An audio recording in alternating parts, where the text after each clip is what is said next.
Welcome to the Bamboo Roots Initiative. Today we're getting into something exciting. We're going to start the timeline. So, the transfer of trust, America's broken promises. Okay, so yes, there is a lot here. Feel free to screenshot. I will try to get out of the way the majority of this presentation. But I figured that I would start my research with the Great Depression. As a millennial, that was really one of the only major financial catastrophes that I heard about, so I thought that that's where we would start. But what I'm realizing is the Great Depression was a reaction of things, and I want to start here with our timeline today. So 1907, you can look it up. 1907 was the Great Panic, okay? Basically what happened, the event, a whole bunch of banks nationwide began collapsing, okay? Couldn't give the people their money. Problem is that there was no unified system. So for everybody who has survived the pandemic, I know Forex was really popular, the exchange of foreign currencies. So at this time in 1907, before 1907, there was no unified currency. Each state had its own money, and it was very difficult to, transfer your money across state lines, basically. So after the Great Panic, there was mass withdrawals. The banks, collapsed. And what I think is interesting here with the spiritual parallel is that man and the system, with their money and their economy, was operating without a higher power. And without that higher power, chaos ensues. Okay? So after the Great Panic, what happens? How does the government respond? All right, that takes us to 1913. It took them 6 years to give us the first promise. Okay? 1913 is when the Fed was created. All right, and for those of you who have been following, you know my personal opinions about the Fed, especially Jerome Powell. But nevertheless, this is when it started. The government's response to the collapse of 1907, they're going to say, hey, we'll never let this happen again. How do they implement it? Okay, they have the Fed. What they then do is create a centralized authority for the entire nation, okay?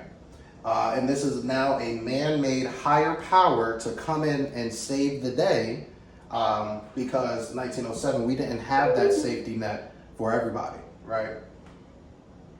And again, their promise, the first promise is that we will be there when you need us, okay? You shouldn't have to worry about banks collapsing. This is what the Fed's for. All right, so next up we have 1929. 1929 is the failure, is what I call it, the Great Depression. As I mentioned, many of us know about Black Thursday, I believe it is, when the stock market dropped 11%. However, what I think the bigger story is, from 1929 to 1933, the stock market actually dropped 89%. So that's not even a correction at that point. That's a free fall. All right. So basically what happened at that time? So the Great Depression, actually 10,000 banks went under during that time. The banks would actually use that money to pay off their debts and still go and foreclose. Obviously, millions of people were frustrated, left homeless, people were killing. It was just a dark, dark time. But the promise was broken, okay? The Fed didn't intervene appropriately, effectively enough to mitigate that crash.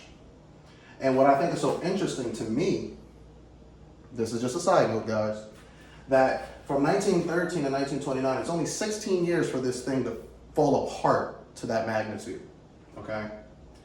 Public reaction, obviously the trust is broken. You gave us this thing, 16 years later it broke. People weren't putting their money into the banks. This is the season where you heard people putting money under the mattresses. At least for us millennials, these younger generations probably haven't heard that. But the spiritual parallel with the Great Depression is that this false higher power that we created, this man-made higher power, proved to be powerless when we needed it. Okay? So it couldn't fulfill its promises. And then after 1929, this is where the government steps back in, okay? And we have now a second promise, okay? I call this the redemption attempt. Took them 4 years to create this. Government response at this time is, hey guys, I know we said that we'll be there for you, but guess what? This time we really mean it, all right? Their solution is the FDIC. FDIC, for those of you who don't know, is Federal Deposit Insurance Corporation. Basically citizen insurance. This is their way to give us confidence to go back into the banking system. What it does is give you up to $250,000 guaranteed back to you even if your bank collapses. Okay, so it's the protection, right? Layman's terms, basically what this really did underneath everything is now the responsibility is shared of the people. Its economic responsibility is shared for the people between the Fed and the FDIC. Okay, at least that's how it's framed. However, I personally believe that it wasn't only for us, but for the banks.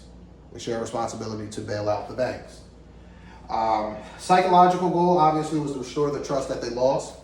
And again, the spiritual parallel that I'm seeing with this is that trust and faith needs to happen for this new man-made higher power to work, function, move, grow, and be powerful and be dominant.